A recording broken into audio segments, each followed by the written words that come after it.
Filosoficamente e teologicamente, a proposta socialista, ela tende a corroer aquilo que torna a vida humana digna, né, como a liberdade, a responsabilidade, a família e a justiça. Pra gente se entender, pega leve, quando eu digo socialismo, eu não estou falando só de uma ideia ou de um partido. Eu estou falando de um conjunto de propostas que defendem que o Estado deva ter um controle grande, muitas vezes total, sobre os meios de produção, a economia e a distribuição de bens, com o objetivo declarado de promover a igualdade. Na prática, isso pode significar nacionalização, planejamento central, imposto pesado e forte intervenção estatal.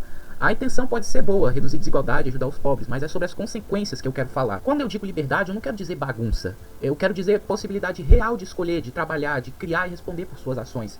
Filosoficamente, muitos pensadores, desde Aristóteles até filósofos modernos, argumentaram que a pessoa se realiza em ações livres. Se você tira a liberdade de alguém de forma estrutural, não só em casos de violência, mas por meio de um sistema que centraliza tudo, você reduz a pessoa a um papel passivo. No socialismo, quando o Estado decide o que produzir, quem contrata, quanto se ganha, parte significativa do poder de escolha do indivíduo é retirada. Isso gera passividade, dependência e, no limite, perda de responsabilidade moral. E responsabilidade é aquilo que forma o caráter. Outro ponto. Socialistas muitas vezes confundem igualdade de dignidade com igualdade de resultado. Eu concordo que todos têm dignidade igual perante Deus e perante a lei. Mas isso não significa que todos terão o mesmo talento, o mesmo esforço ou a mesma sorte. Tentar impor igualdade de resultado via coerção é apagar a diferença entre mérito e preguiça, entre criatividade e conformismo. Imagine que todo cozinheiro ganhasse o mesmo salário, sem importar se ele é genial ou só faz um arroz. Assim, a criatividade e a excelência desaparecem como incentivos. Isso empobrece todos. O talento deixa de florescer e a sociedade perde bens reais. A propriedade privada não é um capricho burguês. Historicamente, ela foi reconhecida como um meio de responsabilidade e cuidado. Quando alguém possui, cuida. E quando cuida, preserva. E quando preserva, gera herança. Do ponto de vista cristão, há ainda algo importante. A propriedade permite a caridade voluntária. Se tudo é confiscado e redistribuído, a caridade vira obrigação estatal. E a virtude moral da generosidade desaparece. A caridade, para ser virtuosa, ela tem de ser livre. O socialismo, ao centralizar posses e meios, reduz a esfera da liberdade responsável e com isso sobrecarrega o Estado com a função moral que deveria pertencer à família, à comunidade e à igreja. Planejar a economia de cima para baixo é uma tarefa gigantesca e honestamente impossível de ser feita com perfeição. Os mercados existem porque milhões de decisões individuais não centralizáveis se coordenam por preços, preferências, lucro e prejuízo. Quando alguém diz vamos planejar tudo para que todos tenham, o que frequentemente acontece é falta de informação concreta sobre desejos e necessidades locais, desperdício, escassez e privilégios. Historicamente já vimos em regimes que centralizam tudo. Filas, desabastecimento, burocracia monstruosa. E quem sofre na prática? O pobre, que depende do que o sistema entrega. Agora entra a teologia. O cristianismo ensina que somos criados à imagem de Deus, racionais, livres e chamados a cooperar na criação. Deus confiou ao homem a mordomia da criação, não a subjugação. Essa mordomia implica responsabilidade, iniciativa e criatividade. Sistemas que tratam as pessoas como meros objetos de distribuição ferem essa vocação. Quando o Estado assume tudo, a oportunidade de participar da ordenação da criação e assim glorificar a Deus por meio do trabalho diminui.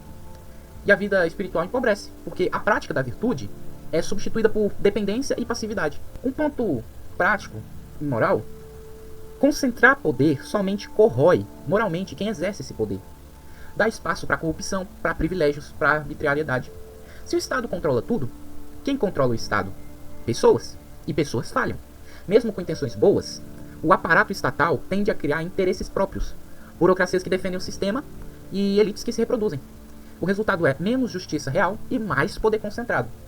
Parafraseando, o caminho para uma sociedade justa não passa por concentrar mais poder em quem já tem poder. A intenção do socialismo é nobre.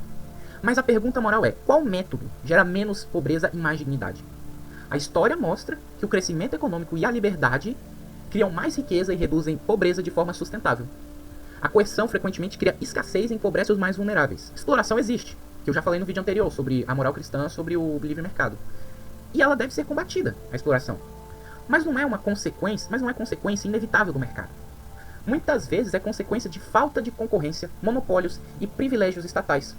A solução ética é promover mercados livres, transparentes e regras justas, não estatizar tudo. Sim, há bens com valor comum e que o Estado tem papel de garantir acesso, como saúde, educação, né?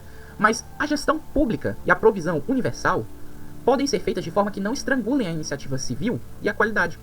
O problema não é a ideia de bem comum, mas o modelo de fornecimento que destrói eficiência e responsabilidade. O socialismo também afeta a cultura. Ao centralizar o papel do Estado como provedor, enfraquece-se o tecido social.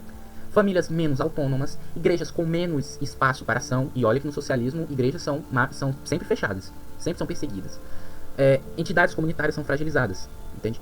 Cultura da dependência substitui cultura de iniciativa. Isso tem impacto espiritual. Pessoas perdem sentido de missão, de luta, de contribuição. Uma sociedade que não precisa lutar por nada corre o risco de perder a virtude do esforço, da responsabilidade e da esperança ativa. É claro, não podemos ter um capitalismo selvagem sem limites morais.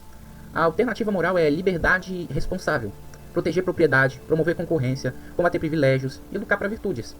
Ao mesmo tempo, a solidariedade deve existir, com caridade, sistemas de proteção para vulneráveis, políticas que facilitam a mobilidade social. Mas a grande diferença é solidariedade voluntária e subsidiariedade. Isso. A família, a igreja e a comunidade atuam primeiro. O Estado complementa quando necessário, sem substituir. Isso preserva a liberdade e a dignidade. Então, resumindo, o socialismo, na prática, tende a reduzir a liberdade, corromper instituições, criar dependência e enfraquecer a moral, mesmo quando nasce de boas intenções. Se queremos uma sociedade mais justa, o caminho é fortalecer instituições intermediárias, promover a responsabilidade pessoal e estruturar políticas que incentivem o trabalho, a família e a generosidade, não a dependência. Se esse vídeo fez você pensar, curta, compartilhe e se inscreva. Isso ajuda a espalhar essa conversa com mais pessoas.